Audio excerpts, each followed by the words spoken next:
Hey everyone, how you doing today? Episode number 2 with Dion from Dion Talk on YouTube is we are going to talk about being $1 million in debt.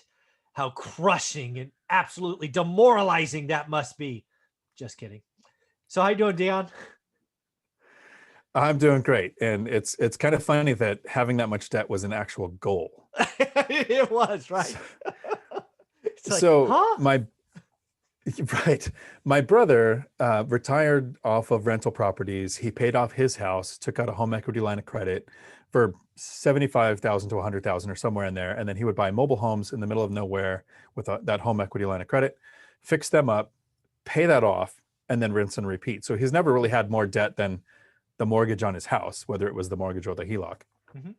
And the first time I went to buy a duplex with debt as a form of house hacking, um, our favorite term in my family is not a nice one. He called me a moron No, because no. only a moron would take on that much debt. Yes, I And see. so I don't like the term, but our family uses it all the time.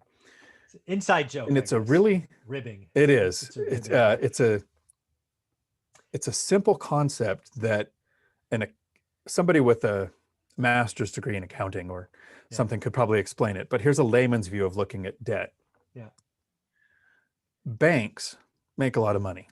I think banks are run by smart people. And what consumers don't think of is when we put money in the bank, that is a liability to the bank. Yep. The bank is going to pay you. It's a ridiculously small amount of interest now, but 30, 40 years ago, it was 11, 13, 12% that they would pay on money that you put into, an account in the bank. Mhm. It's like 0.02% now. But even if it's a small amount, it's still a liability to the bank. It Why is. would the bank want you to put money in the bank if it's going to cost them money? Right. Because they're going to take the money and put it to work and make more money than what they're paying you. Mhm. Investing in cash flowing assets is the same premise as what the bank is doing. Yes.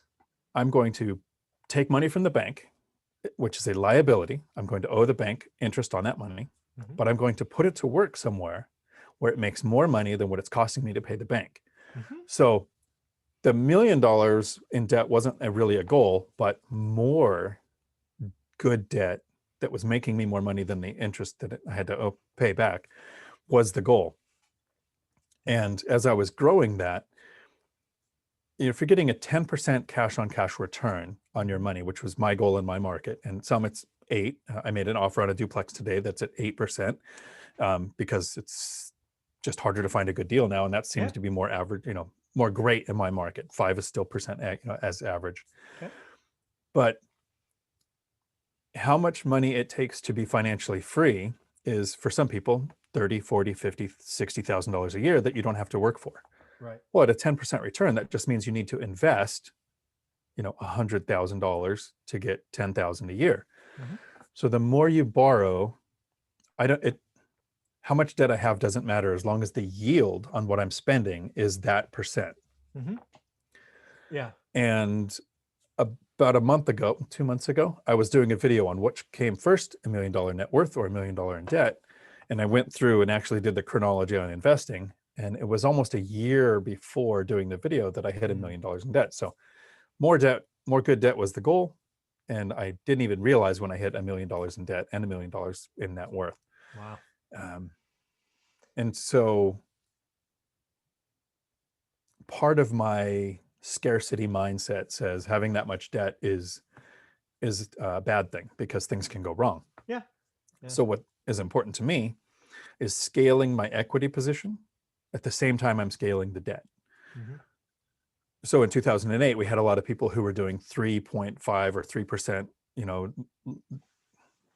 down payments on a property that they were going to live in. So they Mhm. had no equity. So when prices dropped, they weren't able to sell. They didn't even have the equity to pay the closing costs or Right. the Selling agent costs. fees to Yeah. sell the property, right? Selling costs. And my goal is to keep at least 30% equity. So Oh, every time nice. I'm adding a new mortgage, I am doing 20 or 25% down. And it tracks pretty much along with having better than 30% equity because the properties that I own from last year have Mm. appreciated. There And you I was go. hoping for 5, 6% a year. And because of a pandemic and the the mad rush to gain properties. Last year was 16% in the 2 counties that I own properties. Not a So bad my deal. equity position is really good, and I can't wait to get into more debt, because more debt means that equity position is also bigger, so the cash flow is also bigger. Yeah. And it was about 3 years into my investing where my brother came to me and finally started saying, I think what you're doing is really smart. I like what you got going on here. You're not a moron anymore. Right, exactly. Oh, And good. Phew. Glad right, I have your permission. and it's funny, he's my older brother, and I respect his opinion, and he Sure. knew what he was doing. And so that first couple of years I thought, am I doing this wrong? Yeah. Maybe he's got a point. This is a lot of debt. And then once I saw the cash flow and realized the power of leverage and not over leveraging. Yeah, there's something out there that not a lot of people talk about. It's called positive leverage. There's also negative leverage, but positive leverage is simply the fact that you're borrowing money and you're earning a yield higher than the interest rate, simply said. And if we tie this back to my course, which you're a member of, right? The thing that the whole course is built on is understanding average. And you said average in your market's 5%. Okay, well, great. Now that I know average, I'm going to do 8 in that example. Well, here's the deal. You're borrowing, and I'll just round it at 4. So if you borrow at 4 and you're earning 8, that's positive leverage, right? If you were borrowing at 8 and earning 4, that's negative leverage. So that's very powerful to understand. And the whole idea is, how much do you want to borrow at 4% that you can earn 8? In theory, the number is all of it, right? But you have the additional, you have the additional thing because you experienced or saw the crash last time. You want to be at 30% margin of safety, right? So you're going to grow slower. But that's, positive leverage is, people just need to realize it. Once you get on that and you get that extra, because again, you're borrowing from the bank, right? Somebody else takes $1,000, puts it in a bank, and then they lend it out at fractional lending at 8,000 and all of that. And you're borrowing at 4, but earning 8. That's the magic of financial freedom. And of course, your $1 million in debt led to $1 million in equity. That, most importantly, all that other stuff doesn't matter. Your income or mailbox money or whatever you want to call it now exceeds your bills. That is the most important part. Yeah, that once work becomes optional, the entire landscape of the way you see the world changes. Just changes. And so some of the people watching are probably entrepreneurs, and real estate isn't their first venture. Mm-hmm. So this is a way that I've been able to explain it to people to where it actually makes sense to both of us, is a lot of people will go into debt to make money. If you want to start a business, there's small business loans. If you want to buy an excavator because you know how to do dirt work, mm-hmm. you can make a lot of money. But the excavator had debt associated with it. You could buy a backhoe, you could buy a pickup to haul your tools to do whatever kind of job you're doing. And our minds understand that I'm buying a tool that I'm then going to add my sweat equity and my own time running to make money. It's not much of a shift to say, I'm going to buy this tool as a rental property, which isn't going to take my sweat equity and my time, but it's still going to generate enough money to justify the expense.